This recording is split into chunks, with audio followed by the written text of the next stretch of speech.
Hello po sa inyong lahat. Ako po ang inyong tagapaglingkod na si Miss Langka at ang babasahin po ngayon natin ay ang Book of History. Ang ating babasahin ay Esther po, at bago po tayo mag-umpisa na ay manalangin muna po tayo at samahan niyo po ako. Our Father who art in heaven, hallowed be thy name, thy kingdom come, thy will be done on earth as it is in heaven. Give us this day our daily bread, and forgive us our trespasses as we forgive those who trespass against us. And lead us not into temptation, but deliver us from evil. For the thine is the kingdom, the power, and the glory, forever and ever. Amen.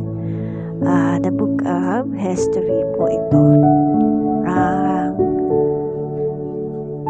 Esther chapter 1 up 22 po ito. At makinig po kayo sa babasahin po natin ngayon. Esther chapter 1 verse 1. Nangyari nga sa mga karawan ni Hazael.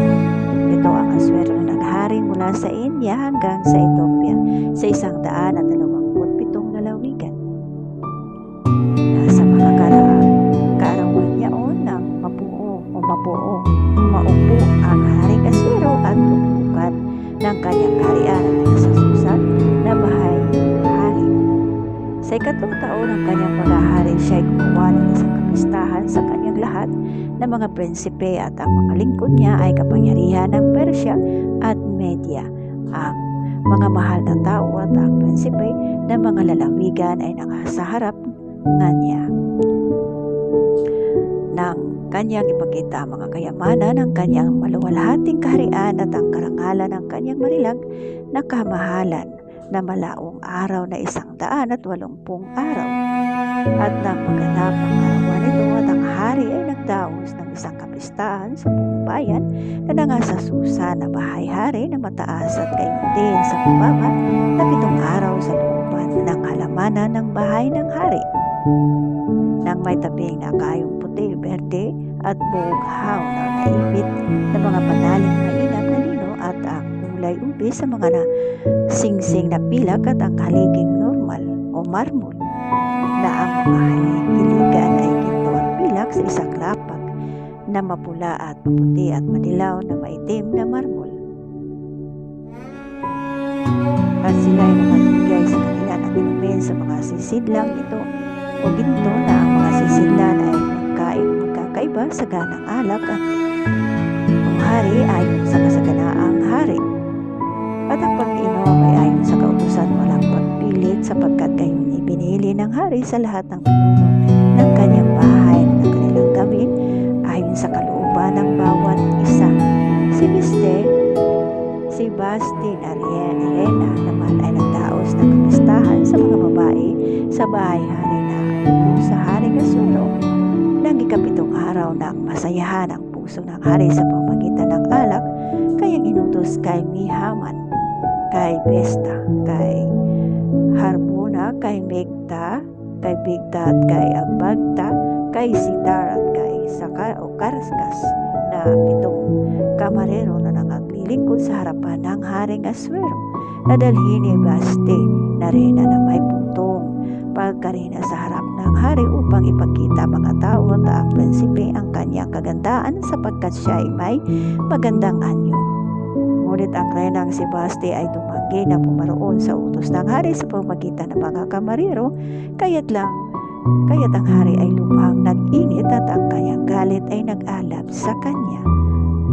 Nang magkagayon, sinabi ng hari sa mga pantas na nakakaalam ng mga panahon, sapagkat gayon ang paraan ng hari sa lahat ay nakakaalam ng kautusan ng kahatulan. At ang sumunod sa kanya ay si Kasena, si Sitar at si Admata, si Atarses at si Mires, si Marsina, si Mimikon na 7 prinsipe sa Parasya at Media na nagkakakita ng mukha ng hari nangagupong una sa kaharian. Anong ating gagawin sa reynang si Basti ayon sa kautusan, sapagkat hindi niya sinunod ang pili ng Haring Aswero sa pamamagitan ng kamarero. Si Memucan ay sumagot sa harap ng hari at ng mga prinsipe at ang renang si Basti ay hindi lamang sa hari nagkasala kundi pati lahat sa prinsipe at sa lahat ng mga bayan na nangaas sa lahat ng lalawigan ng haring Aswero. Sapagkat ang gawang ito ng reyna ay kakalat lahat ng babae upang hamakin ang kanilang mga asawang sa harap ng kanilang mga mata. Pagka nabalitaan ng haring Aswero ay nagpautos kay Basti na reyna na dalhin sa harap niya, ngunit hindi siya naparoon. At sa araw na ito ay lahat na asawa ng mga prinsipe sa Persya at Media na nagkabalita ng gawang ito ng reyna ay magsasabi ng gayon sa lahat ng prinsipe ng hari na anupat kasasanggihan ng maraming pagkahamak at pagkapuot.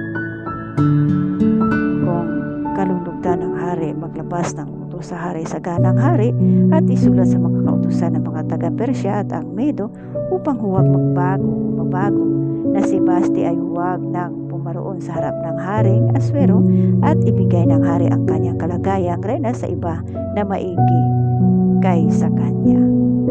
At pagka ang pasya ng hari sa kanyang isasagawa ay mahayag sa lahat niyang kaharian, sapagkat dakila lahat ng babae ay mga bibigay sa kanilang mga asawa ng karangalan sa mataas at gayon din sa mababa. At sangsabi na kalugod sa hari at sa mga prinsipe at ginawa ng hari ang ayon sa salita ng Memucan. The last one, Esther chapter 1 verse 22 po, sapagkat siya ay nagpadala ng mga sulat sa lahat ng mga lalawigan ng hari, sa bawat lalawigan ayon sa sulat noon at sa bawat bayan ayon sa kanilang wika, na ang bawat lalaki ay nagpupuno sa kanyang sariling bahay ay mahayag ayon sa wika ng kanyang bayan.